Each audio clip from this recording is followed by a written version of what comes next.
what you try to do for other people, you try to do for them. If they can't complete it, if follow through, that's on them, but that shouldn't be a part of your legacy. I think the Michael Jordan analogy was perfect.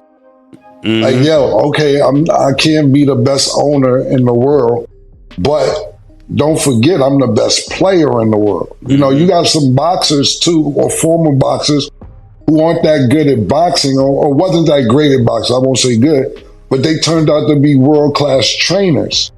You get what I'm saying? So it's like, I think that you answered it correctly. I was just more interested in the Harlem World perspective of it. But I think everything you say, look, I took you to the water. I taught you how to fish, go fish. Look, I can't make you drink the water. You telling me you're thirsty, I showed you where it's at. That's on you. A lot of times with me, when I had artists, that's why I don't deal with artists like that anymore, is that to me, it's like, a lot of them, when they go broke, they start blaming you. Hey everyone, hope you all doing good. Listen to this, because he just said the quiet part out loud, and now this whole Dipset situation is starting to crack wide open. Camron is finally speaking on the accusations, and trust me, he's not holding anything back this time. Apparently, a former Dipset affiliate is claiming that Cam ruined careers and messed up people's money. But hold up. Cam flips the whole narrative and says the real issue is what happens after the spotlight hits you. He breaks it down in a very direct way. He gave artists real opportunities, he helped them get access to serious money, but after that, it was on them to maintain it. No excuses and definitely no hand-holding. Cam also highlights a much bigger issue across the music industry. A lot of artists get that first big check and start thinking it's gonna last forever. They burn through it quickly and stop growing or improving. And then, once the momentum slows down, they start pointing fingers at everybody else. Now, I'm about to play this for y'all so you can hear it yourselves. But before that, make sure you hit like, drop your thoughts in the comments, and subscribe. Let's get into it. Yo, with friends like these, who need enemies, right? Yeah. No, but for real, that's a good point, Killer.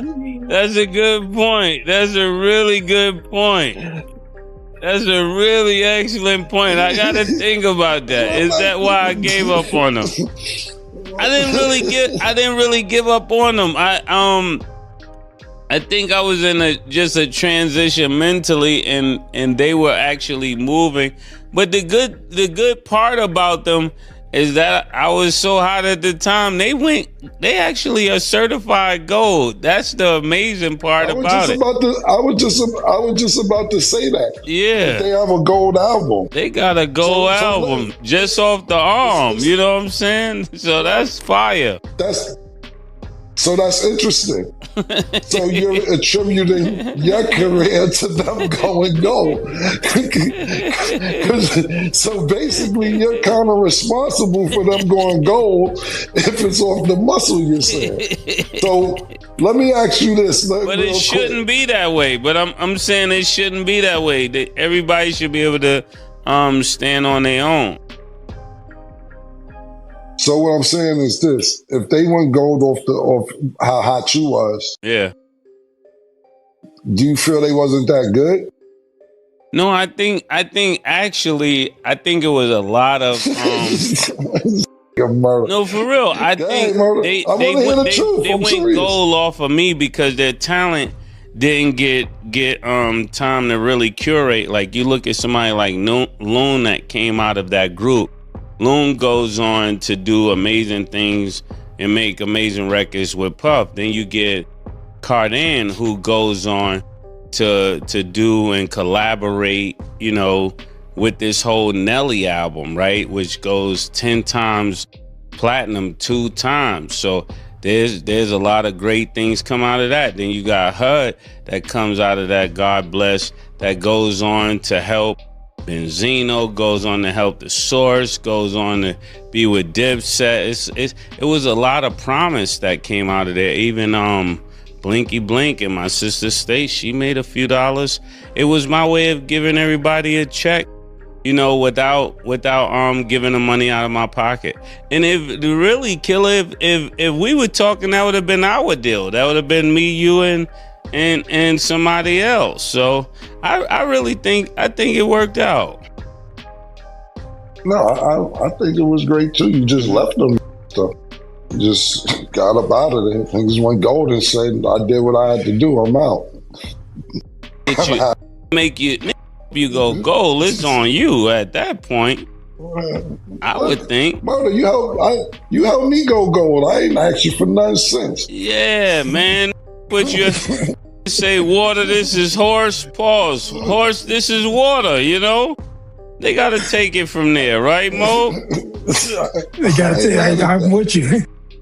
Yeah, that's a lot of what you call it. I even think about that sometimes. Like, Mo, is there anybody from Ohio State that you feel like you help like that? Yeah, I help a ton of people. I help a ton of people now, but you know, my success and what I do for myself and what they do with the opportunities I give to them is solely on them. And then that's all I do. But I explained it from the beginning. As I got older, I just say, hey, I give you an opportunity. If you up, that's on you. But I don't want to be responsible for another man. You know, I'm past those days. And Killer, what would you say? Let's give you the same question. It is for everybody. Ask the question one more time. Ask the question one more time. So I was so intrigued on his world answer. No, you're good. That was good. These are good follow-ups. We need this. We need these answers. Okay, so the way I formulated, I said, do you judge artists in the music industry by talent they discover and put on, or do you think that their legacy should stand on their own work alone? Yeah, do you want to be responsible for what is doing today? That's, you know, I don't really want to go down this road, but if you want to go, I'm in third gear. I think that you answered the question correctly. Is that what you try to do for other people, you try to do for them. If they can't complete it, if follow through, that's on them, but that shouldn't be a part of your legacy. I think the Michael Jordan analogy was perfect.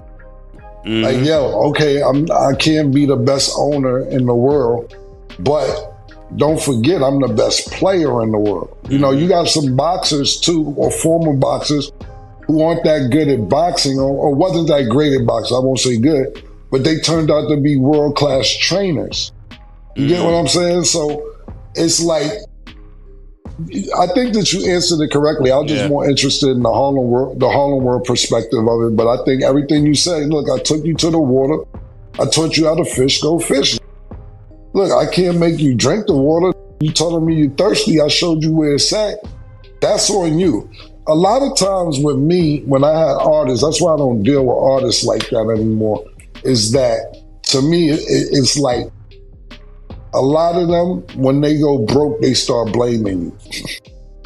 When you give them the money, everything is all fine and dandy, and Killer this, Killer did this, that, third, but they squander it, and then they don't have the money, and then start talking about, yo, robbed me. No, I didn't rob you. You bought 3 cars and you moved the exit 6 on the New Jersey Turnpike. I didn't tell you to go move by Great Adventures, Six Flags, and all that, in a 9-story townhouse.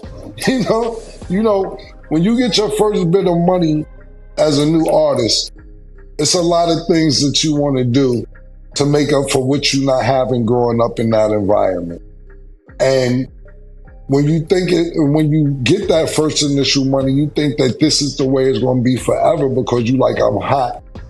I'm gonna keep working, so on and so forth. But music changes, and you have to be able to reinvent yourself with music. And sometimes people don't really realize that. Like, you got to think about this, right? Like, let's just think just using 90s real quick as eras. You know, you had a Tribe Called Quest and with Native Tongues. It was like a backpack crew for the younger audience that don't know. And then you had Dr. Dre reinvent himself with Snoop Dogg and Death Row. Then you say, you know what? The East Coast start coming around when you got somebody like Puff and Mace and Biggie and saying, look, man, we gonna do some fly, man, that. Then what happens 2-3 years later, you get a rough like DMX who changes the climate again. You got to learn how to stay relevant through all these temperatures. And I don't think everybody knows how to weather those storms.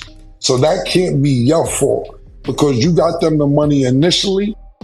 That doesn't mean that you have to keep getting them money. I tell you all the time, I got you the money, I'm not your accountant though. That was on you to maintain your money. And now if you don't got no more, it's not my fault that I didn't make you, don't say I didn't make you hundreds of thousands, if not millions of dollars.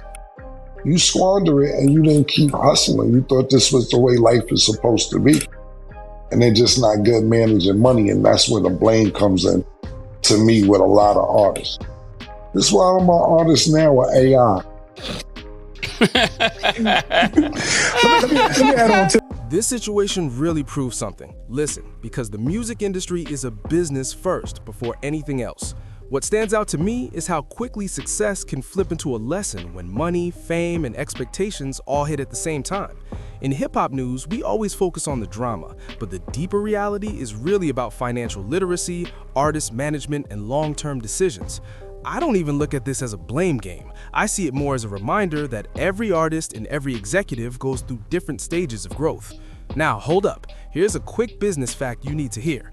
The music catalog space is worth billions, and hip-hop royalties can generate long-term passive income through streaming and licensing, and that right there is the part most people overlook. The real win isn't just in the moment. It's about ownership, structure, and what you build after the spotlight fades. So let me ask you this. Should Camron really be responsible for his artist's long-term success, or is each artist fully accountable for their own financial future? And do you think Dipset's legacy is stronger because of what they created together, or what each artist did after going their separate ways?